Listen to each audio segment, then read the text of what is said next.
This book review is Let's Get It On by Big John McCarthy, the most famous referee in MMA history and probably one of the most famous non-professional fighters in all of professional combat sports.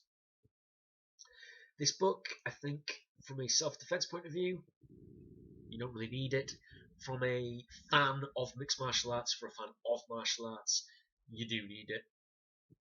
You do need to get a copy of this if you're a fan of MMA. The guy was there from UFC 2. He was around before the first UFC in November '93. This book is seriously just absolutely rammed with backstage stories and events that happened. I'm guessing that he's not the biggest fan of one of the actresses from Friends. He's got a lot of stories about when he knew the sport was in trouble, of when he knew the sport was going to be okay. He's just got a lot of backstage inside stories that I think, as a fan, I love hearing those things. Probably shouldn't, but I love hearing about backstage scuffles. I love hearing about this wasn't supposed to happen, but that happened, so this had to happen. I love all that type of stuff. This guy's been there for the entire sport. He revolutionised it in his own way in terms of how referees go about it, how referees get trained for it.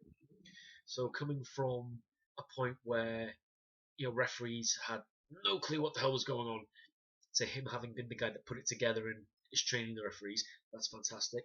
There's obviously photos in here. It's quite a decent sized book. And this is the hardback copy, obviously. I don't know about the paperback version.